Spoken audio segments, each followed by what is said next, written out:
திருநீரில் மறந்திருக்கு தெரியுமா? அதை தினம் அணிந்தால் புகழிருக்கு புரியுமா?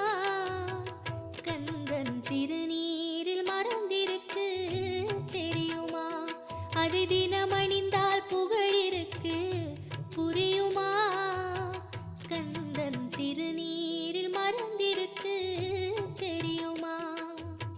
நெற்றிக் கண்ணில் பிறந்தவனே தெரியுமா? அவனை சுற்றி